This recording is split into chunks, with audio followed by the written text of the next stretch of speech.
یہ ڈھیر لگے ہوئے ہیں اور نامعلوم یہاں پر جو منشیات فروش ہیں وہ یہاں پر فٹ پاتھوں پہ دونوں تینوں طرف پڑے ہیں. لہٰذا زرعی انتظامیہ سے اپیل ہے کہ وہ ان لوگوں کو فوری طور پر صاف کرے. یہ یاد رکھیے کہ ہمارا ووٹ جو ہے بڑی قیمتی چیز ہے. ہم ووٹ صرف اسی کو ڈالیں گے جو مجلس ماتم عزاداری میں ہمارے ساتھ کھڑا ہوگا. ہمارا مقصد، ہمارا مشن صرف اور صرف عزاداری ہے. بہرحال میں گزارش کروں گا پروفیسر صاحب سے کہ شہادت حضرت امام فقیہ جواد علیہ السلام کی مجلس سے خطاب فرمائیں. محمد و آل محمد صلوات.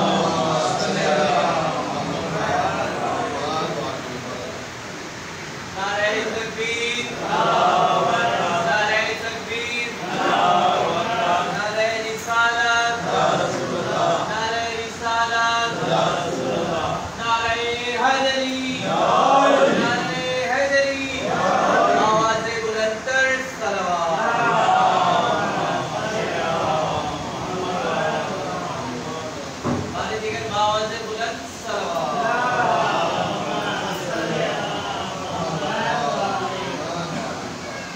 مقصد صرف ہمارا عزاداری نہیں ہے، ائمہ کا مقصد عزاداری ہے،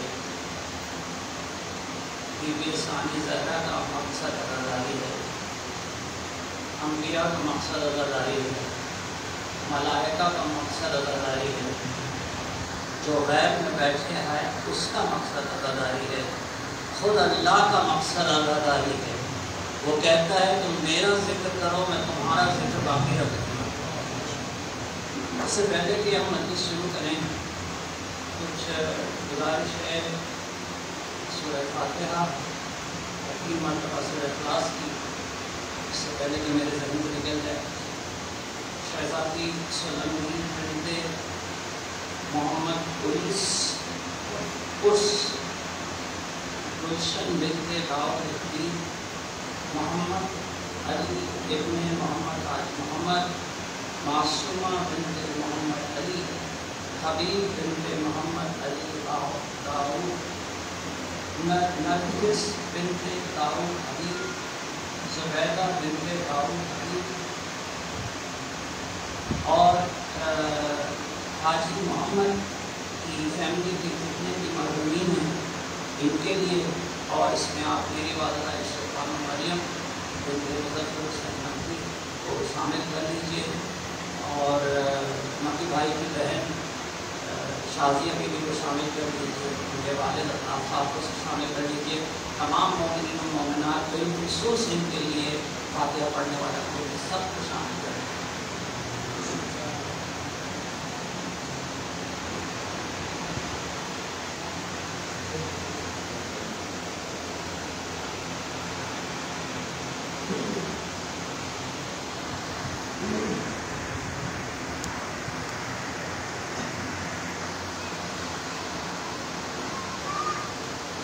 محمد و آل محمد صلوات.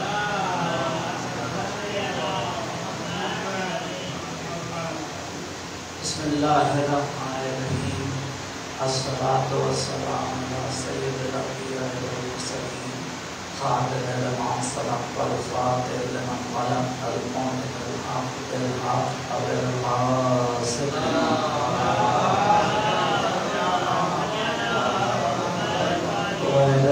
الطيبين الطاهرين المعصومين المنتجبين المظلومين الذين عذب الله عنهم الرجس وطهرهم تطهيرا.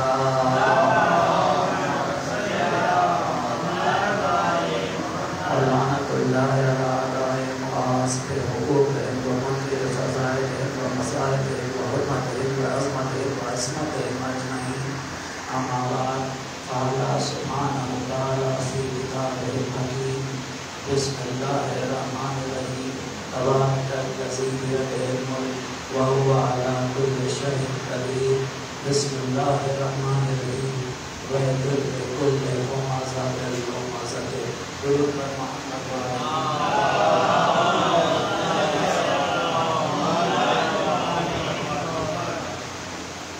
ذکر ہے کتاب قسمت کے 9ویں پارے کا، ذکر ہے سلطنت عظمت کے 9ویں تاجدار کا، جن کا نام محمد لقب تقی جواد ہے، اور جن کا علم، جن کا دل، جن کا اخلاص، جن کا عمل دنیا کے اندھیروں میں روز روشن کی طرح چمک رہا ہے۔ درود پڑھیے محمد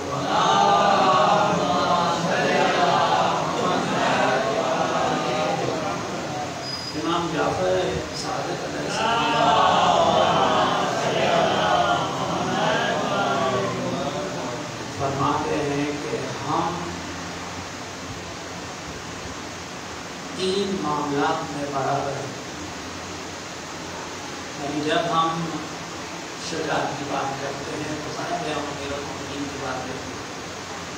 اگر کوئی لمحہ اس منبر پہ بیٹھ کر امیر المومنین کے فضائل کے علاوہ ہٹ کے کوئی بات ہو رہی ہوتی ہے تو دل پہ اتنا گزرتا ہے کہ امیر المومنین کا حق ماننے والوں کہ میں بھی تو شامل نہیں ہو رہا۔ تو امیر المومنین کے فضائل سے فرصت ملے تو ہم کہیں جائیں۔ ایک عرب شاعر تھا، اس کا نام ہے ہمبیری، شاید کسی نشست میں اس مسئلے پہ بات ہوئی، لیکن دوبارہ دہرا دیتے اس لیے کہ علی کا ذکر اور علی کے فضائل بار بار پڑھنا اچھا لگتا ہے۔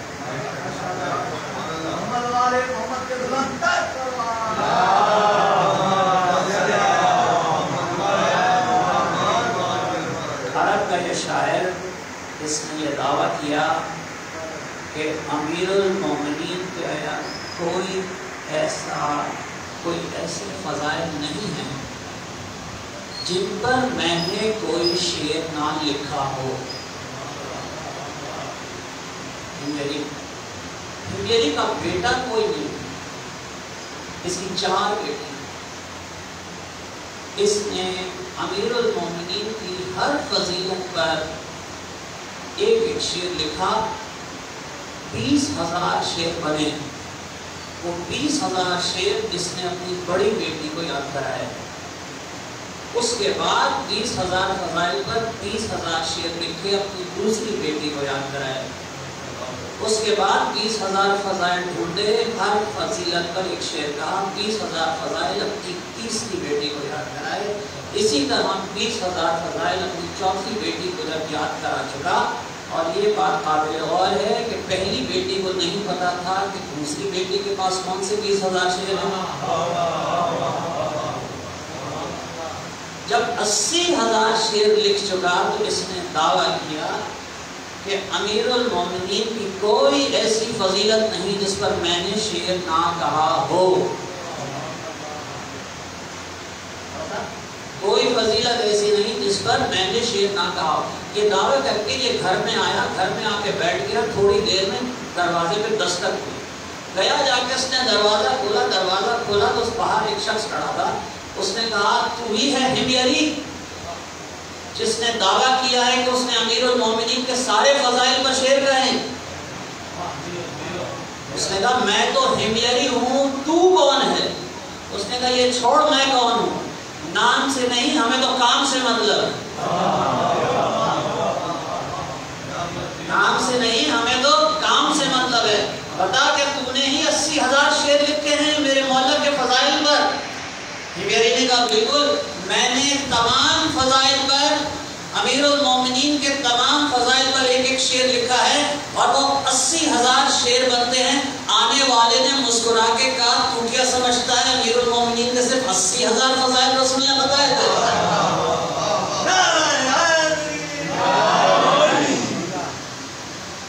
کہا بتا تیرے پاس کوئی ایسی فضیلت ہے جس میں میرا شعر نہ ہو؟ کہا بالکل ہے، ایک فضیلت ہے جس پہ تو نے نہیں لکھا۔ مجھے نہیں پتا کون سا ہے، بتا کون سا ہے؟ کہا ایک روز امیر المومنین دوستوں کے ساتھ بیٹھے خطبہ دے رہے تھے، کسی مسئلے کو سمجھا رہے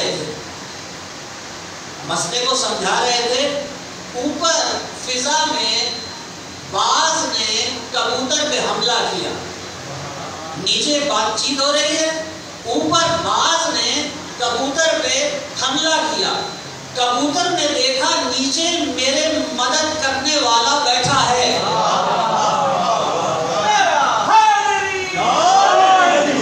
کبوتر آیا اور آ کے علی کے دامن سے چمٹ گیا.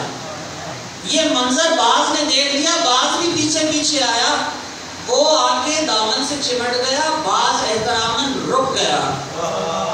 پتہ چلا غیرت ہو تو باز میں بھی ہوتی ہے، علی کے احترام میں رک جاتا ہے. باز رک گیا. باز نے ادب سے سلام کیا. علی نے سلام کا جواب دیا کہ تجھ پر بھی سلام ہو. اس کے بعد مولا نے پوچھا کیسے آئے؟ کہا مولا ایک مسئلہ بتانے آیا ہوں، بڑے دنوں سے ایک مخمصے میں ہوں، ایک مسئلہ بتانے آیا ہوں. علی نے کہا بتا کیا مسئلہ ہے؟ کہا مولا یہ آپ کے دامن سے متمسک ہوا ہے، آج میں نے اسے دیکھ لیا، اب آپ سے درخواست یہ ہے کہ اسے میرے حوالے کر دیجئے. علی نے کہا کیوں تیرے حوالے کر دوں؟ باز نے کہا اس لیے کہ اللہ نے اسے مجھ پر حلال کیا ہے. علی نے کہا سبحان اللہ، تو علی کو بتائے گا حرام حلال کیا ہوتا ہے؟ تو مجھے بتائے گا حرام حلال کیا ہوتا ہے؟ ہوگا تجھ پر حلال. اس وقت تو اس نے میری مدد مانگی ہے، وہ علی جو کبوتر کی مدد کرنے کے لیے آئے، کیا میری آپ کی ہر مصیبت میں نہیں آئے گا اگر ہم یا علی مدد کریں؟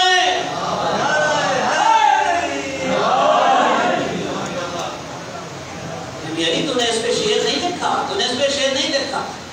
تو امام فرماتے ہیں کہ ہم 3 معاملات میں ایک سے ہیں. اب اسی سے ملتا جلتا ایک واقعہ، یہ تو پہلے علی کا واقعہ ہے. ایک واقعہ 8ویں علی کا بتاتا ہوں آپ کو. جس امام کی آج شہادت ہے ان کے والد امام علی رضا علیہ السلام.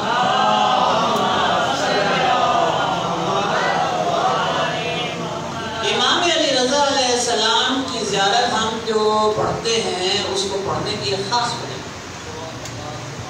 آپ جب بھی نماز پڑھتے ہیں، نماز ختم ہوتی ہے تو باب امام کی زیارت سے پہلے امام علی رضا کی زیارت پڑھی جاتی ہے. یہ زیارت ضرور پڑھا کریں، اور اس پر کبھی بات ہوگی جب ہم قضاء و قدر پہ بات کریں گے.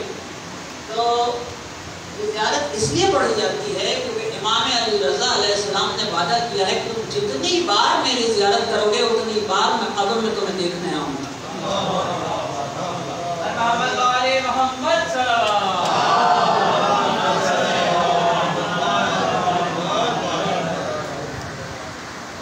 شکاری ہرن کے بچے کو اٹھا کے لے جا رہا ہے.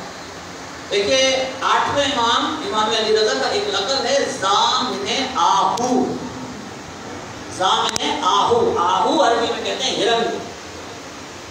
تو شکاری ہرن کے بچے کو اٹھا کے لے جا رہا.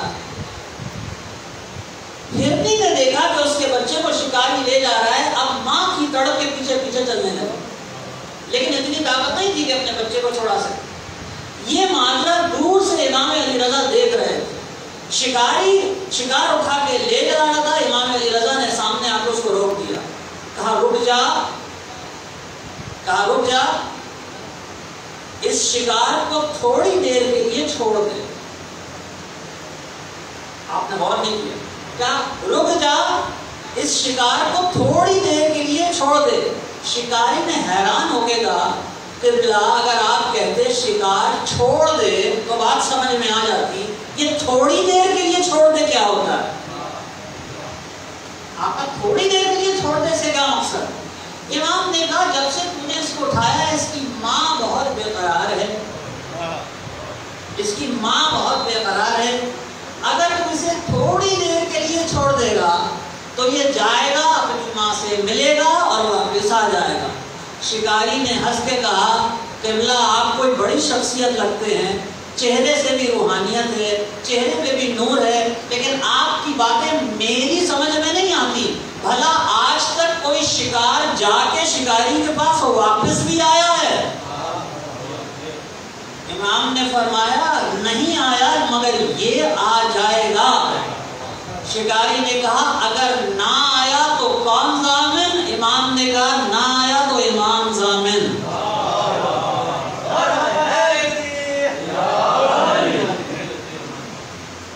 جب تک یہ اپنی ماں سے مل کے نہیں آتا میں یہیں تیرے پاس کھڑا ہوں، میں ضامن، یہ واپس آئے گا۔ وہ شکاری حیران بھی تھا، اس نے ہرن کی بھینڈی کے بچے کو چھوڑ دیا اور خود کہتا ہے کہ میں حیران دیکھتا رہا کہ کیسا آدمی ہے۔ تھوڑی دیر میں امام نے شکاری کے کندھے پہ ہاتھ رکھا اور ہاتھ رکھ کے کہا لے تیرا شکار آ گیا، اسے اٹھا اور جا۔ لے تیرا شکار آ گیا، اسے اٹھا اور جا۔ یہ کہہ کر امام جانے لگے۔ جیسے ہی امام جانے لگے شکاری نے دامن پکڑ کے کہا آپ کہاں جا رہے ہیں؟ آج سے یہ آزاد، میں غلام۔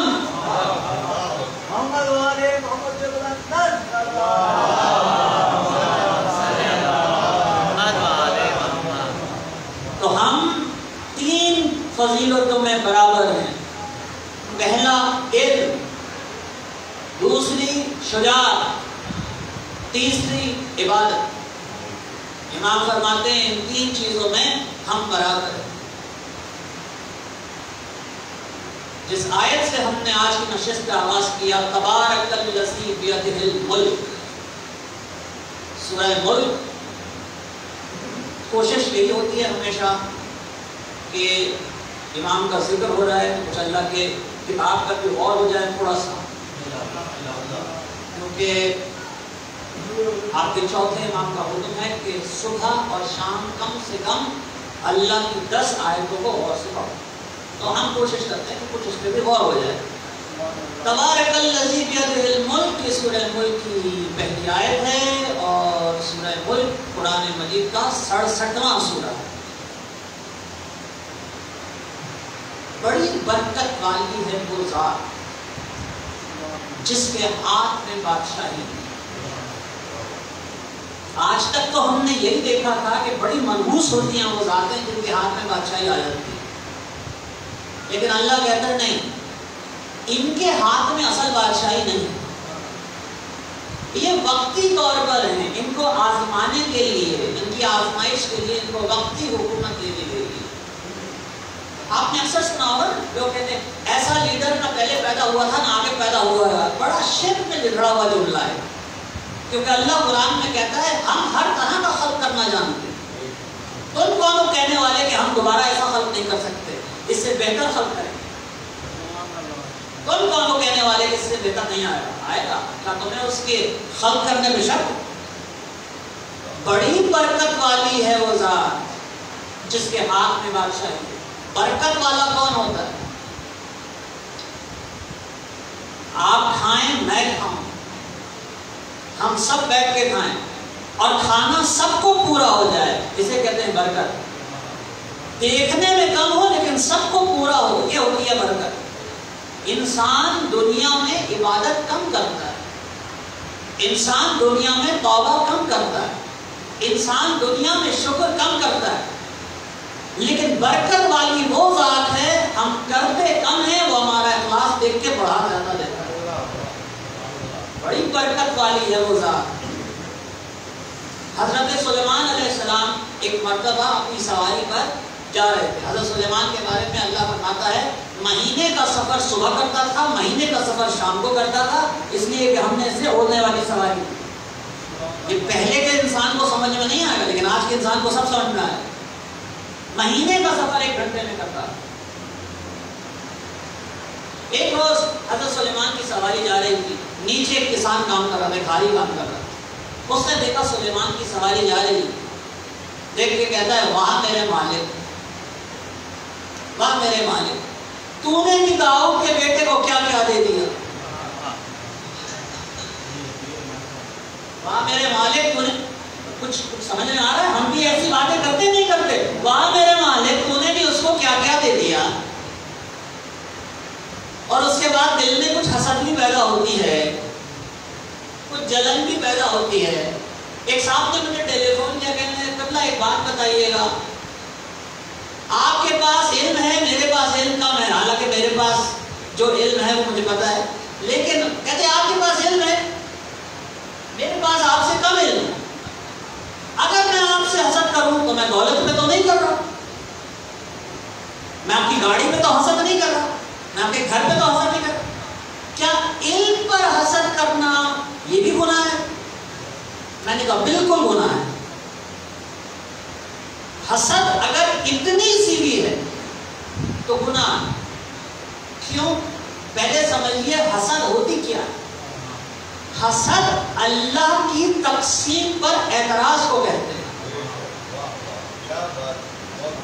بات سمجھ رہے ہیں میری بات؟ محنت میں نے کی، بھائی صبح کو اٹھے، ان کی ایک زمین تھی، میں ساری زندگی محنت کر رہا تھا، یہ سوتے رہتے تھے، یہ سوتے رہتے تھے، ٹھیک ہے جی، میں محنت کرتا تھا، مگر یہ صبح کو اٹھے، انہوں نے دیکھا حکومت پاکستان کے لوگ ان کی زمین پہ کھڑے ہوئے ہیں۔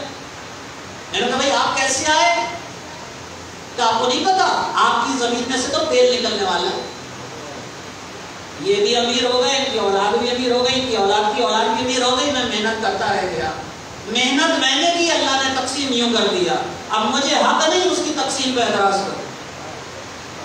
تو حسد کسی بھی شکل میں غلط، لیکن اس نے حسد نہیں کی تھی، اس نے صرف ایک جملہ کہا، اس نے کہا واہ مالک، تو نے بھی داؤد کے بیٹے کو کیا کیا دے دیا۔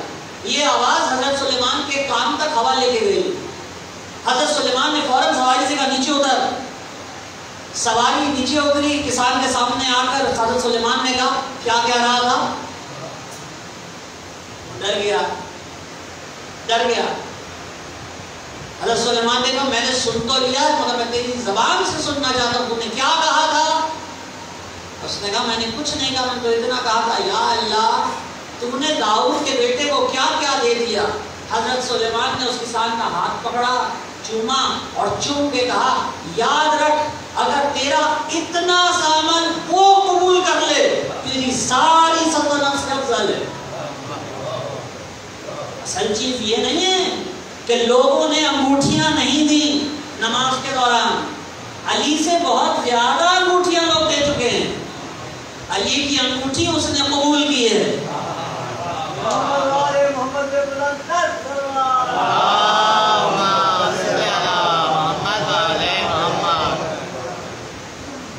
بابرکت ہے وہ ذات جس کے ہاتھ میں بادشاہی ہے۔ کون تھا وہ؟ کون تھا جو کہتا تھا میرے فنڈ میں پیسے ڈالو میں ڈیم بنا کے جاؤں گا؟ برا نہیں مانیے گا، آج تو عجیب میرا تھا کہ آج موسم کا اثر ہے، شاید تھوڑا سا موسم کا اثر ہو گیا، لیکن بات سمجھانے کی کوشش کرو۔ میرے فنڈ میں ڈالو میں ڈیم بنا کے جاؤں گا، یہ کرو میں یہ کر کے جاؤں گا، یہ کرو میں یہ کر کے جاؤں گا۔ کیا اللہ نے آپ سے کبھی کہا میرے فنڈ میں یہ ڈالو میں تمہیں یہ بنا کے دوں گا؟ اللہ نے تو کہا تم توبہ کرو، پانی کی ذمہ داری میں لیتا ہوں۔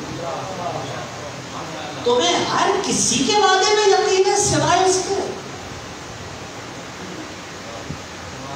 بھائی میرا سوال ہے تم تباہ کیوں نہ ہو جاؤ؟ ہائے کتنی گرمی، ہائے کتنی گرمی، اس پہ بجلی چلی جائے تو ہائے ہائے ہو جاتا۔ یاد رکھنا معصوم نے کہا ہے اللہ کو وہ تکلیف پسند نہیں ہے جس میں سوائے ہائے ہائے کے کچھ نہ ہو۔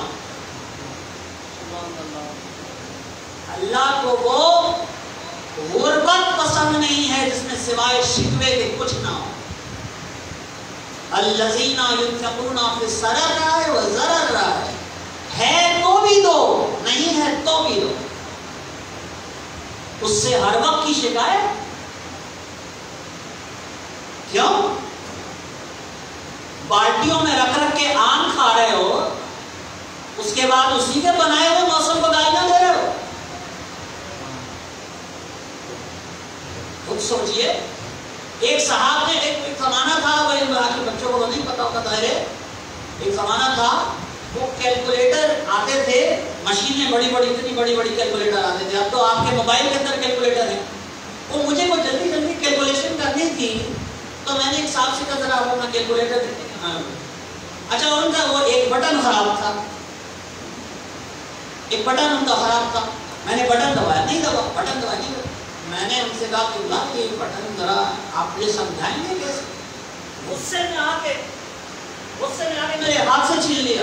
کہا ایک تو تجھ سے لے رہے ہو، اوپر سے میری چیز میں آپ نکال رہے ہو. صبح سے شام تک تم اس کی ہر چیز استعمال کرتے ہو، رات کو بیٹھ کے بجائے اس کا شکر کرنے کے اسی کی چیزوں میں آپ نکالتے ہو. چھوٹے بچوں سے میری اپیل ہے، بڑے لوگ جو زندگی گزار گئے، ہم جیسے لوگ زندگی گزارے چھوڑو، لیکن چھوٹے بچوں سے میری اپیل، جو آپ کے بچے ہیں انہیں عادت ڈلوائیں.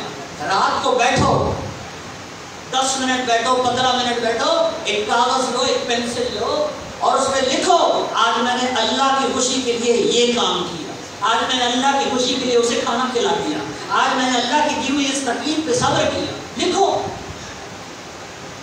ہر آدمی لکھے، کسی کو نہ دکھائے، لکھے اور پھر لکھ کے بتائے کتنے نیک کام کر کے گئے ہو دنیا سے. کیونکہ معصوم نے کہہ دیا جس نے اپنے 2 دن ایک سے گزارے وہ ہلاک ہوا. تمہیں اللہ وقت پہ وقت دیا جا رہا ہے، تم ناشکری پہ ناشکری بھیجے جا رہے ہو. وہ برکت والی ذات ہے، انسان منہ سے جو برکت نہیں لے پاتا. تبارک الذی بیدہ الملک وہو علی کل شیء قدیر. وہ ہر چیز پر قادر ہے، وہ ہر چیز پر قادر ہے، ہر سب کچھ کر سکتا ہے، کوئی چیز اس کے قبضے قدرت سے دور نہیں. علامہ ناصر عباس ملتان میں ان کے پاس علی کا دشمن آ گیا، یہ آیت لے کہنے لگتے ہیں آپ شیعوں کا ہوگا کیا، آپ کی بربادی نظر آئے. ہماری بربادی نظر آئے کیسے؟ انہوں نے کہا یاد پڑھی آپ نے اللہ ہر چیز پہ قادر ہے، اللہ جو چاہے کر سکتا ہے. نہیں ہے قرآن کی آیت کو ناکام بول سکتا.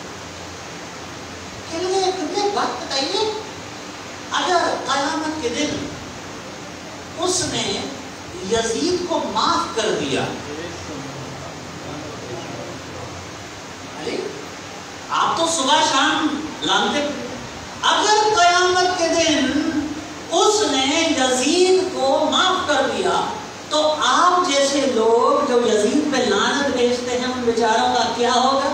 مسکرا کے علامہ ناصر عباس نے کہا یہ سن کر میں یزید پر دوہری لعنت بھیجتا ہوں. وہ اللہ جو یزید کو قتل حسین معاف کر سکتا ہے، مجھے یزید پر لعنت بھیجنا کیوں معاف نہیں کر سکتا؟ یزید ملعون سے لعنت. دن رات بی بی زہرا کے دشمنوں پر لعنت بھیجا کرے. بی بی زہرا کے دشمنوں پر لعنت بھیجنا ایک لوٹی گارنٹی ہے جنت میں جانے کی. اگر کوئی چیز گارنٹی ہے تو وہ فاطمہ کے دشمنوں سے دشمنی رکھنا ہے. تو کہا کیا گیا کہ یہ ہر چیز کے اوپر اسی نے، صرف 2 آیتوں میں بات، اسی نے موت اور زندگی کو خلق کیا. یہ بہت ضروری آیت ہے. یہ وہ آیت ہے جو مرنے کے بعد پر سورہ ملک کے بارے میں آپ کو معلوم ہے کہ سورہ ملک کی فضیلت یہ ہے کہ اسے حکم ہے قبرستان میں آپ جائیں، اگر قبرستان میں سورہ ملک آپ بلند آواز میں پڑھیں. کیوں؟ کیونکہ جہاں تک آواز جائے گی اتنی قبروں میں راحت پیدا ہو جائے گی. یہ اس سورے کا کمال. لیکن دوستوں قرآن مردوں کی کتاب نہیں، قرآن زندوں کی کتاب. ہم ہی نے موت اور زندگی کو خلق کیا. اللہ کے پاس ہر چیز کی ترتیب، اس کے پاس کوئی بھی چیز ایسی نہیں ہے کہ یہ بھی ہے اور یہ بھی نہیں، ہر چیز ترتیب میں. مامون عباسی نے امام علی رضا سے پوچھا مولا ایک بات بتائیے دن پہلے آتا ہے یا رات؟ کیا سوال ہے؟ کیا سوال ہے؟ آپ کو معلوم ہے یہ جتنے بھی ائمہ ہیں دوسرے ہمارے بھائیوں کے جو ائمہ ہیں عزت ہم سب کی کرتے ہیں، لیکن یہ ہمارے پر حجت نہیں ہے۔ جتنا علم ان کے پاس ہے، جتنا علم امام ابن حنبل کے پاس ہے، احمد ابن حنبل کے پاس، ہم 12 جنم بھی لے لینا ہے ہمارے پاس نہیں آ سکتے۔ کیونکہ پہلی چیز جو فائدہ ان کے پاس ہے کہ اس زمانے سے قریب ہے، ہم اس زمانے سے دور ہے۔ پہلا فائدہ تو یہی ہو، اتنا علم ان کے پاس،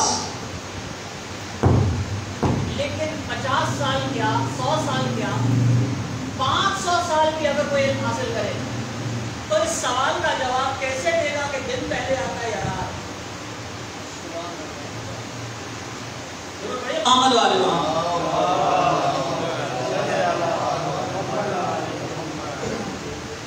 امام نے کہا دن پہلے آتا ہے،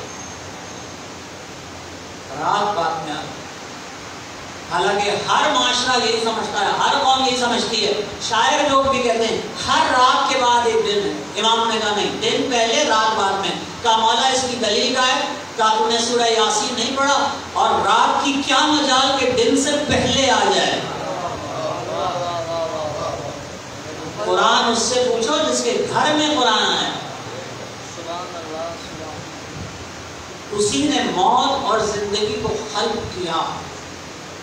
موت پہلے ہے، زندگی بعد۔ یعنی اس پوری کائنات میں ابھی تک، حالانکہ ہمارے عقیدے کے مطابق کچھ اور ہے، لیکن اس پوری کائنات وہ واحد جگہ جہاں زندگی ہے وہ یہ دنیا ہے۔ اس کے بعد آپ چلے جائیں مریخ پہ زندگی نہیں ہے، اس سے آگے چلے جائیں زندگی نہیں ہے، سورج پہ زندگی نہیں ہے۔ واحد جہان، واحد سیارہ، واحد دنیا جہاں زندگی ہے وہ یہ دنیا ہے۔ اور اس دنیا میں کوئی چیز یقینی نہیں ہے سوائے موت کے۔ آپ سمجھیں بات کو؟ اس دنیا میں اگر کہا جائے کون سی چیز یقینی ہے، کوئی چیز یقینی نہیں، صرف ایک چیز یقینی ہے، موت آ کے رہے۔ اور انسان کی بدقسمتی دیکھیے، جو یقینی ہے اس سے بچنے کی کوشش کرتا ہے، اور جس سے بچ سکتا ہے اس کا اس کو خیال نہیں ہے۔ جہنم سے بچ سکتا ہے، اس کا خیال نہیں ہے۔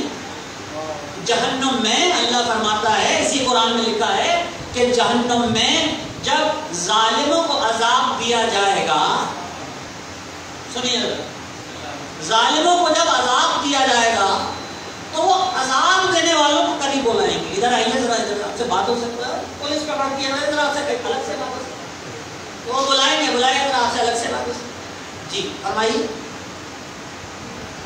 ہمیں کسی ترکیب سے موت آ سکتی ہے؟ قرآن میں لکھا ظالم کو جب عذاب دیا جائے گا، اور تھوڑی سی اس پہ بھی بات ہوگی، ظالم کو جب عذاب دیا جائے گا تو اس عذاب، آپ کو معلوم ہے ظالم کو جو عذاب دیا جائے گا اس پر اللہ نے کوئی بات نہیں کی ہے۔ جتنے لوگ رشوت لینا چاہتے ہیں لیں، جتنے لوگ بیواؤں و یتیموں کی فائلیں دبانا چاہتے ہیں دبائیں شوق سے۔ اس منبر کا مقصد کسی سے کچھ منوانا نہیں، منوانے کے لیے اللہ نے صرف ایک رکھا ہے، وہ آئے گا پردے میں سے۔ میں آپ سے پوری ذمہ داری سے بات کر رہا ہوں، اللہ نے 1,24,000 انبیاء میں سے کسی پر یہ ذمہ داری نہیں لگائی تھی کہ تم منوا دے۔ اگر یہ ذمہ داری لگائی ہوتی تو ابراہیم کو سزا ملنی تھی، کیونکہ ابراہیم ایک آدمی سے بھی نہیں منوا سکا، لیکن اللہ نے کہا ابراہیم تو اپنی ذات میں قوم ہے۔ پتہ چلا قوم تعداد سے نہیں کردار سے بنتی۔ ابراہیم تو اپنی ذات میں قوم، تو اللہ نے کسی سے نہیں کہا کہ منواؤ، نہیں، اس ممبر کا مقصد منوانا نہیں ہے، ہاں اس ممبر کا مقصد بتانا ہے، تجھے جو ظلم کرنا ہے کر، ہم تجھے یہ بتاتے رہیں گے کہ راستہ جاتا کدھر، کیونکہ یہ اللہ نے بتایا. اور اللہ نے کہیں یہ نہیں کہا کہ ظالم کو یہ عذاب ہوگا، نہیں، اللہ نے کہا ظالموں سے، ظالموں تمہیں کیا پتا میں تمہارے ساتھ کیا کرنے والا ہوں. یہ گلی کا گنڈا کڑی نہیں دے رہا. کیوں کہا اللہ نے؟ اس لیے کہ جب میں کہوں اس نے دیکھا تو آپ اپنی آنکھ سے دیکھتے ہیں، آپ کو پتا ہے کیسے دیکھا. جو عذاب اللہ کا ظالم کو دیا جائے گا اس کے برابر کی کوئی شے دنیا میں ہے ہی نہیں جس کو دیکھ کر آپ سمجھ سکیں کہ کیا عذاب دیا جائے گا.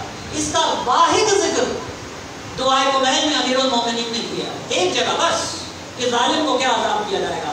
امیر المومنین فرماتے ہیں اے اللہ تیرا عذاب وہ ہے اگر آسمان پہ پڑے تو آسمان ٹکڑے ٹکڑے ہو کے گر جائے. میں فاتح خیبر ضرور ہوں لیکن میری باریک ہڈیاں اور نازک جلد میں رحم کر. اب آپ کو اگر اندازہ ہو گیا ہمارا مسئلہ یہ ہے کہ ہماری زندگیوں سے یہ چیزیں نکل رہی ہیں. دعائے قبیل، اللہ رحمان، اللہ رحمان، رحمان کا مطلب معلوم ہے آپ کو کیا؟ وہ جو دروازہ کھٹکھٹائے، وہ جو دروازے پہ جائے، نہ دوست دیکھے نہ دشمن دیکھے. آپ شروع اللہ کے نام سے جو نہایت مہربان، جو بڑا مہربان، نہایت رحمان، نہیں بڑا مہربان وغیرہ کچھ یہ اس کا ترجمہ نہیں. رحمان کو سمجھنے کی کوشش کیجیے، رحمان کہتے کس کو؟ وہ جو دروازے پہ جائے، دروازہ کھٹکھٹائے، یہ نہ دیکھے اندر سے دوست نکل رہا ہے یا دشمن، اور کہے میری رحمت ہے، میرا رحم ہے، لے جا. اسے کہتے ہیں رحمان. رحمان کی توہین ہے. وہ فرعون سے کہے تو کھڑا ہو جا، میں پہلے موسیٰ کو دوں گا پھر تو یہ دوں گا. نہیں، جیسے موسیٰ کو دوں گا ایسے فرعون کو دوں گا، جیسے ابراہیم کو دوں گا ایسے نمرود کو دوں گا. میں دیکھتا ہوں کبھی آتے جاتے میں دیکھتا ہوں لوگ کس طرح چھپا کے اور سیلانی کے باہر لائن میں کھڑے انتظار کرتے ہیں کہ ہمیں ناشتہ مل جائے، ہمیں 2 روٹیاں مل جائیں. یہ مت کرو، یہ اس کی توہین ہے، یہ اس کی رحمانیت کی توہین ہے. اس نے کبھی فرعون سے نہیں کہا تو کھڑا ہو جا لائن میں تجھے تھوڑی دیر میں دیتا ہوں. جیسے موسیٰ کو دے رہا ہے ایسے فرعون کو دے رہا ہے. رحمان، نہ دوست دیکھے نہ دشمن، اس کی رحمت سب کے لیے. اور آپ کو پتا ہے رحمان کا ضد کیا ہے؟ رحمان کا الٹ کیا ہے؟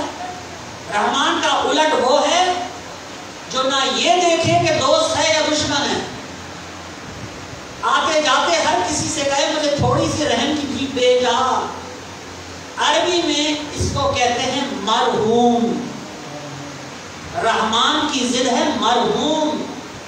مرحوم نہ یہ دیکھتا ہے کہ دوست ہے یا دشمن ہے، وہ کہتا ہے میرے لیے فاتحہ پڑھ جا تاکہ میرا کوئی بھلا ہو. اس حشر میں ہر انسان کو پہنچنا. تو فرشتوں سے کہیں گے وہ کسی ترکیب سے ہمیں موت نہیں آ سکتی. تو فرشتے حیران ہو کے کہیں گے جس زندگی میں اس کو موت آنی تھی وہاں اس کو موت یاد ہی نہیں. اب تو موت نہیں تو آ سکتی. اسی نے موت اور زندگی کو خلق کیا. اسی نے موت اور زندگی کو خلق کیا. کیوں خلق کیا؟ تاکہ تمہاری آزمائش کرے کہ تم میں کون اچھے کام کرتا ہے. یا اللہ تجھے پتا نہیں تھا ہم میں کون اچھا ہے کون برا؟ تو ویسے ہی ہمیں ڈال دیتا. دیکھیے شریعت کا ایک اصول یاد ہے. اللہ نے ایک شریعت کا اصول میرے اور آپ کے اوپر ڈالا ہے. درود پڑھیے محمد وعلیہ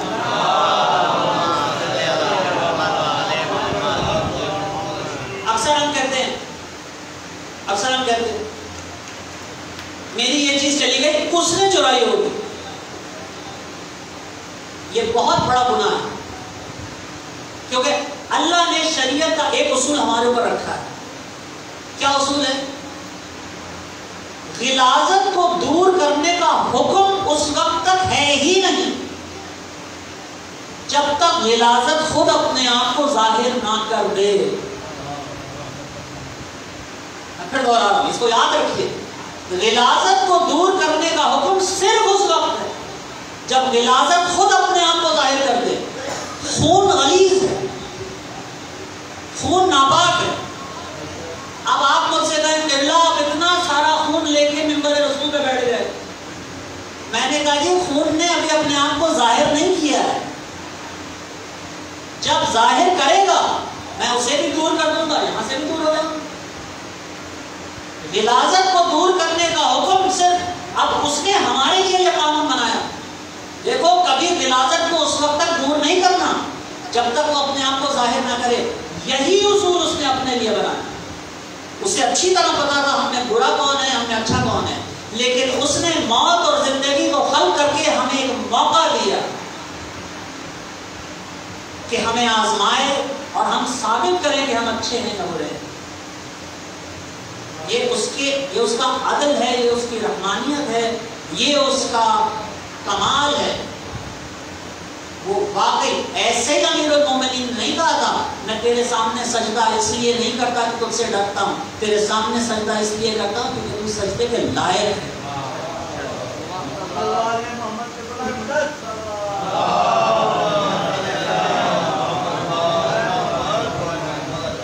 بس عزیزوں، جس خاندان سے ہم نے یہ تہذیب سیکھی، جس خاندان سے ہم نے لوگوں سے حسد نہ کرنا سیکھا، اس خاندان کو حسد نے تباہ کر دی، اس خاندان کو حسد نے اجاڑ کے رکھا. آپ کے چھٹے امام فرماتے ہیں کہ جب عید کا دن آتا ہے تو ہمارے تکلیفوں میں مزید اضافہ ہو جاتا ہے، کیونکہ عید ان کی ہوتی ہے جن کے گھر ہرے بھرے ہوں، عید ان کے لیے ہوتی ہے جن کی گودیاں آباد ہوں. رباب سے پوچھو وہ کس طرح سے عید مناتے. آپ کو معلوم ہے ایک دشمن علی تھا، وہ زائرین کو روکتا تھا اور روک کر اگر جب انسان زیارت پہ جا رہا ہے، امام حسین کی زیارت پہ جا رہا ہے تو ظاہر اس کا دل لبریز، وہ زائرین کو روکتا تھا اور زائرین کو روک کر ان کے سامنے امام حسین کو گالیاں دیتا. یہ اس نے اپنا وتیرہ بنا رکھا تھا پوری زندگی. ایک روز ایک زائر سن کر، اس کی باتیں سن کر ذریعہ امام حسین کا گیا اور وہاں جا کے اس نے اس شخص کو بددعا دی. کہا مولا یہ آپ کو گالیاں دیتا ہے، ہمیں دیتا بات اور تھی، ہم برداشت کریں، آپ کو دیتا ہے ہمارے دل کٹ جاتے ہیں، آپ کو یہ گالیاں دیتا ہے ہمارے دل کٹ جاتے ہیں، آپ اسے برباد کریں، آپ اسے تباہ کریں. یہ بددعا دینے کے بعد وہ گھر آیا اور گھر آ کے سو گیا. جب سویا تو امام اس کو خواب میں نظر آیا اور امام نے کہا کاش آپ اس بات کو محسوس کریں. امام نے کہا تیری درخواست ہم تک پہنچ گئی لیکن ہم اس پر کوئی بھی مصیبت ڈھا نہیں سکتے، ہم اس سے کوئی بدلہ نہیں لے سکتے، ہم اس سے بدلہ نہیں لے سکتے. کہا مولا کیوں آپ اس سے بدلہ نہیں لے سکتے؟ آپ جملہ سنیے امام حسین کا. امام کہتے ہیں اس لیے کہ ہم اس کے مقروض ہوں، ہم اس کے مقروض ہیں.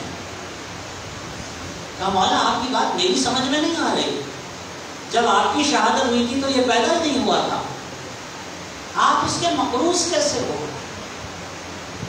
کہنے لگے واقعہ یہ ہوا کہ ایک روز یہ فرات کے پاس پانی پینے کے لیے آیا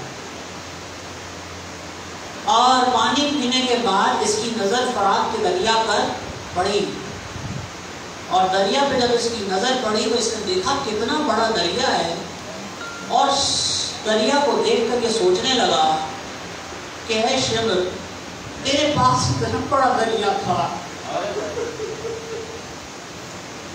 تیرے پاس اتنا بڑا دریا تھا، اگر اس دریا میں سے ایک قطرہ والی اصغر کو دے دیتا تو تیرا کیا بگڑ گیا؟ یہ سوچتے سوچتے اس کی آنکھوں میں ایک آنسو آ گیا. کہا میرے ظاہر سن، میں اس ایک آنسو کا مقروض قیامت رکھ رہا ہوں،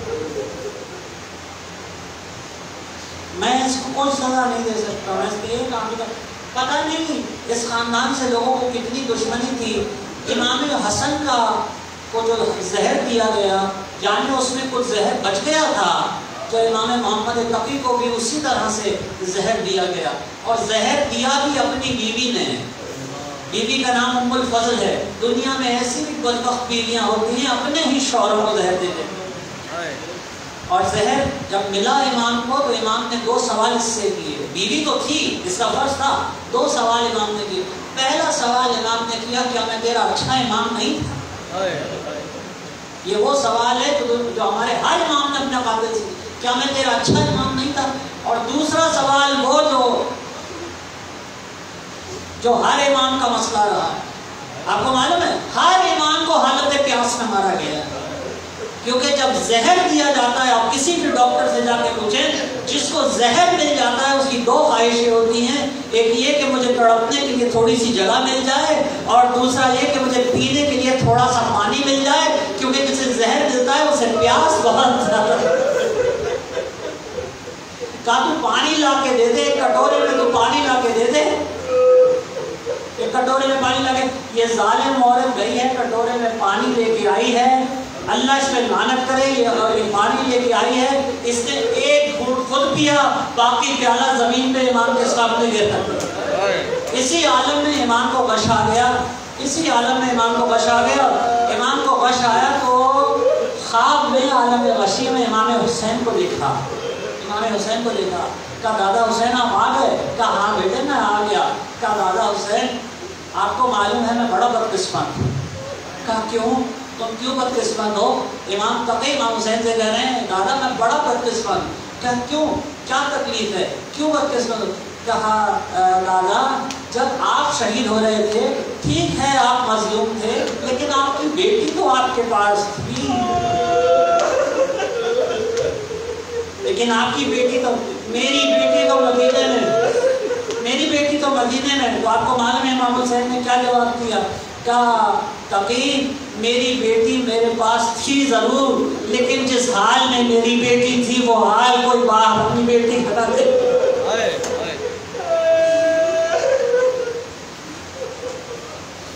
وہ حال، اس حال میں کوئی باپ اپنی بیٹی کو نہ دیکھے۔ آپ کو معلوم ہے امام تقی علیہ السلام، امام تقی علیہ السلام پر مصیبتوں کے پہاڑ توڑے گئے۔